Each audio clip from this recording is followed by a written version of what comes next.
I couldn't take the calls anymore. I just couldn't take knowing there was nothing I could do to stop them from coming through. I had to put an end to it. It all started this summer when I was playing with my oldest daughter, Chrissie. My kid absolutely loved toy cars, so I had given her my Matchbox collection, which I kept in the attic since my childhood. She was driving some farm animal around on the hood of my most prized possession, a classic fire truck with all its original parts and an unblemished paint job, when she suddenly stopped our caravan halfway to Mount Marshmallow Snowflakes, also known as the white leather sofa in the corner. "Daddy," she said, her voice sweet and innocent. "Yes, honey," I replied. "Daddy, don't answer the phone," she told me. Having not heard my phone ringing, I wasn't sure what she meant by that. She had probably seen the screen on my smartphone lighting up from an incoming call. I had a tendency to forget to unmute the thing after meetings at the office. I guessed that Chrissie didn't want our playtime to end, so I assured her Daddy wasn't going anywhere and left the phone alone. She smiled, and we continued our game. Later, I checked my call history, but discovered that there hadn't been any incoming calls. I didn't really give it much thought, to be honest. A few weeks later, the same thing happened while we were playing doctor and giving Mr. Fuzzy Wuzzy his annual checkup. Chrissie looked up towards the kitchen and dropped her stuffed bear. "Daddy, don't answer the phone," whispered Chrissie in a frightened tone. This time, I chose not to heed her warning. I got up to check my smartphone right away. No incoming calls. Following Chrissie's gaze, I realized that she was actually looking at the old telephone on the kitchen wall. We had disconnected the landline and unplugged it years ago. My wife had been asking me to take it down since the day I canceled our residential phone services. We had both gotten cell phones and wanted to put the money towards something more useful. The bulky white device was screwed into the wall. I kept forgetting to dismount it whenever I had my tools out, and I was too lazy to get them from the garage for such a menial task. I'm shocked my wife didn't wind up removing it herself, since it bothered her so much. "Honey, that's not a real phone. No one's calling," I told Chrissie, ruffling her hair. It took Chrissie a few moments, but she eventually went back to playing as though nothing had happened. It was probably some kind of new game she had learned in school or something. She was 7 and had a bunch of imaginary friends. Maybe she'd gotten into an argument with Princess Pufflecakes, and she didn't want to take her call. I didn't worry about it too much. It wasn't until the third imaginary call that I started to get concerned. Chrissie and I were having a Ninja Turtles tea party. I was dressed in a pink tutu with Michelangelo's bandana and a crown on my head. Never underestimate what a father would do to put a smile on his kid's face, and got up to get more juice. Chrissie grabbed me by my frilly skirt, looking absolutely terrified. "Daddy, don't answer the phone," she pleaded. There was something in her eyes that compelled me to put an end to her weird game. She really looked freaked out. I no longer thought she was playing some kind of reverse psychology, Simon Says. If she was making it up, why did she look genuinely worried? "It might be important, Squirt. Don't worry. Daddy will tell those evil telemarketers to leave you alone," I playfully replied as I snuck out of her grasp. I made my way to the kitchen, where I picked up the receiver and turned towards my daughter to give her a reassuring thumbs up. Bringing the receiver to my ear, I fully expected to hear silence. Silence, however, was not what I heard. There was static on the line, which surprised me enough that I pulled the phone away for a moment to look at it in disbelief. When I brought it back to my ear, I heard a voice on the other end. 232 Jean Dark Road, Fire, 12, whispered a man tonelessly. "What the fudgicles?" I answered, perplexed. My wife must have been playing a trick on me. She had probably convinced Chrissie to help her out so I'd do my job and get rid of the phone. I immediately yanked the cord, and it came flying towards me, hitting me square in the face. I was stunned. It was far too loose to have been in the jack. When I asked my wife about it, she had no idea what I was talking about. The next morning, I absent-mindedly checked my emails while the news played in the background. There was a segment about a fire in an apartment complex. At first, I didn't pay it much attention, but then I heard the address, 232 Jean Dark Road. 12 residents had perished in the inferno. I nearly dropped my #1 Dad coffee mug on the floor. I didn't know what to do. It was too late to call the police and tell them I'd gotten a creepy warning call about the fire. They'd think I was a nutter or an attention seeker. I took a moment to calm down and rationalize what had happened.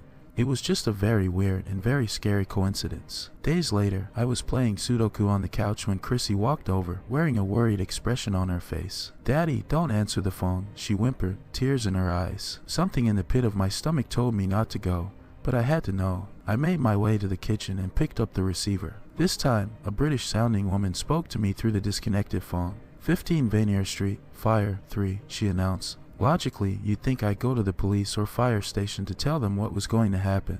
But here's the thing. I've watched the shows, so I know how these things pan out.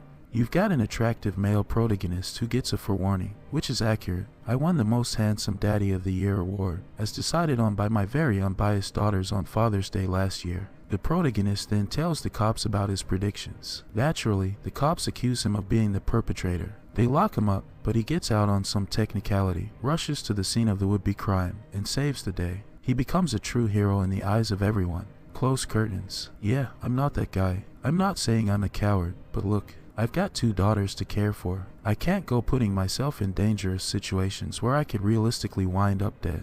I instead bought a disposable phone and used it to call the police. In the past 10 years, there have been a lot of suspicious fires in our city, leading police to suspect there's a pyromaniac on the loose. Thus far, he or she has burned down a church, a postal office, an outdoor mall, and a smaller post office inside a mall. I'm going to let you take a wild guess as to what the police officer had to say when I warned him about the potential fire at 15 Vanier Street. If you guess, he accused you of being the pyromaniac and asked that you turn yourself in. Then you deserve a cookie, because that's exactly what happened. I hung up and tossed the phone in a trash can across town. The next day, I watched as a news crew covered the story. The authorities had sent police officers to investigate what turned out to be an abandoned building. 3 officers had gotten locked in the basement.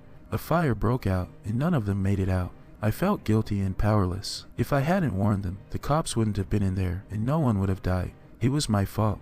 I couldn't sleep a wink that night, the horrid feeling in my gut eating away at me. The process repeated over the course of the next few months. Chrissie would ask me not to answer the phone. I'd pick it up, and I'd hear a different voice speaking. I'd be given an address, method of death, and amount of people killed. 89 East Grove Avenue, knife 1. Mrs. Larkin had been stabbed to death during a home invasion. 60 Star Circle, gas leak 10. The Campbells were enjoying a family reunion and failed to notice the smell of rotten eggs. 79 Jean-Jacques Lussier, gun 3. Maria, Jamie, and Allison were shot dead while walking home in the early hours of the morning, and so on and so forth, until I just couldn't take it anymore. I remember all their names and faces. I saw them on the news reports. I think about them when I go to bed, knowing that there was nothing I could do to save them, but tormented by the fact that I didn't even try. Depression started to creep over me, and I could barely eat or sleep. My wife started to get worried, but I couldn't tell her. I was afraid she'd be disappointed in me for my inaction, so I lied. I told her I was stressed out because of work. A few weeks ago, I had finally had enough. Unable to keep myself from answering these phantom calls, I decided there was no other option. I stormed into my garage, grabbed my tools, and desperately unscrewed the phone from the wall. As I held the device, I felt a wave of anger rush over me. This thing ... this damn telephone. It had caused me so much grief. I took it to the driveway and furiously smashed it into the concrete with a hammer until there was nothing left but dust and debris. When it was over, I cleaned the mess. The sensation of freedom was euphoric. My whole body tingled as my heavy burden lifted from my shoulders. That night, I made our favorite family meal and dessert to celebrate.